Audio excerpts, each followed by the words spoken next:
Mic testing 1 2 3 hello hello hello. जैसा phone लगाया आपने, ऐसा फोन नहीं लगाया मेरे बाप ने। आयरन मैन मूवी का ये वाला सीन देखो जिसमें टोनी स्टार्क अपनी स्पोर्ट्स कार से जा रहा है। अब इस सीन में यहाँ पर इस कार में कोई नंबर प्लेट नहीं आगे की साइड, राइट। अब इसका जस्ट अगला शॉट देखो, ये टोनी स्टार्क पहुंचा और गाड़ी में नंबर प्लेट अपने आप आ गई।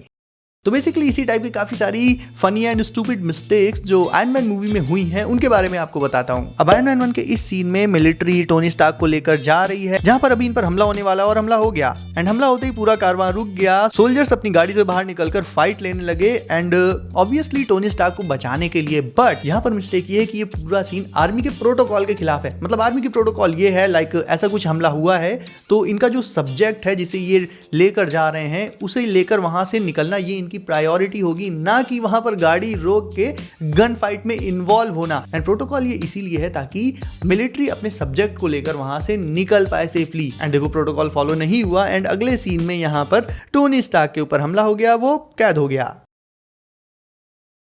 अब हम सभी जानते हैं कि आयरन मैन के यानी टोनी के चेस्ट में जो आर्क रिएक्टर है वो बेसिकली लोहे के कुछ जो छर्रे टाइप थे जो भी उसने बोला था मूवी में, वो उसके दिल तक पहुंचने से रोकने के लिए था। लाइक ये भी आर्क रिएक्टर का पर्पस था। एंड टोनी की चेस्ट से अगर कोई आर्क रिएक्टर को हटा दे तो टोनी कुछ ही देर में मर जाता, बिकॉज वो जो छल्ले थे लोहे के वो उसके दिल तक पहुंच जाते। तो ओबेडाया ने जब इस सीन में टोनी को पैरालाइज करके उसके चेस्ट से आर्क रिएक्टर निकाल लिया था तो टोनी कुछ ही देर में मरने वाला था। बट अब देखो लाइक अगले सीन में क्या होता है, पेपर ने ना सिर्फ टोनी की चेस्ट से आर्क रिएक्टर निकाला बल्कि पूरा का पूरा फुंतुड़ू निकाल दिया, अंदर से मार धागा वागा भी निकाल दिया। और ये सब लाइक इतना कैजुअली हो रहा है कि टोनी को कोई फर्क ही नहीं पड़ रहा। तो बेसिकली ये दोनों सीन्स आपस में कॉन्ट्रडिक्ट नहीं करते। मतलब आर्क रिएक्टर निकल रहा है तो टोनी सीरियस सिचुएशन में पहुंच जाएगा। अभी जब ओबेडाया ने आर्क रिएक्टर निकाला था तब टोनी की हालत देखो और यहाँ पे टोनी की हालत देखो। अगला सीन है जब टोनी फ्लाई कर रहा होता है गुलमीरा के ऊपर एंड वहां पर एक टैंक शेल आकर उसके सीने पर लगती है एंड वो गिर जाता है। अब इस सीन में बेसिकली एक टैंक शेल यहाँ उसके सीने पर लगी एंड उसका आर्मर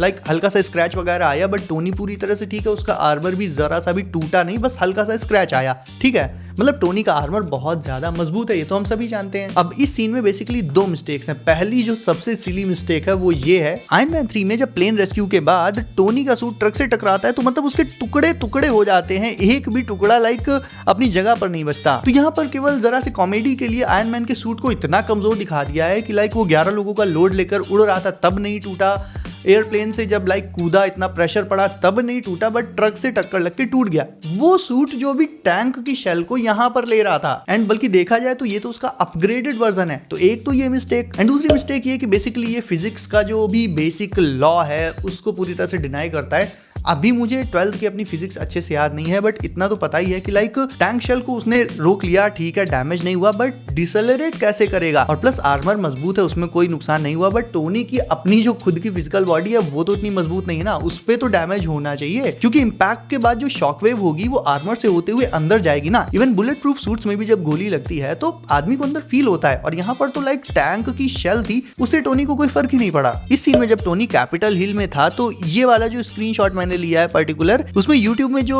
टाइटल पड़ा हुआ है वो है Tony Stark on Capitol Hill, but ये जो बिल्डिंग है इसकी स्पेलिंग कैपिटल में CAPITAL नहीं होती, TOL होती है, कैपिटल हिल। यानी बेसिकली ये जो यूट्यूब चैनल है सी स्पैन का, इसको स्पेलिंग नहीं आती। यह भट्टगमार। टोनी जब एक नया एलिमेंट डिस्कवर कर रहा था तो उस टाइम पर वो जो बीम चला रहा था वो बीम उसके सामने कुछ भी आ रहा था तो वो उसे काटती जा रही थी। लाइक इस सीन में देखो बीम के सामने कुछ भी आ रहा है वो कटता चला जा रहा है, चाहे लोहा हो, मतलब कितना भी हार्ड ऑब्जेक्ट हो।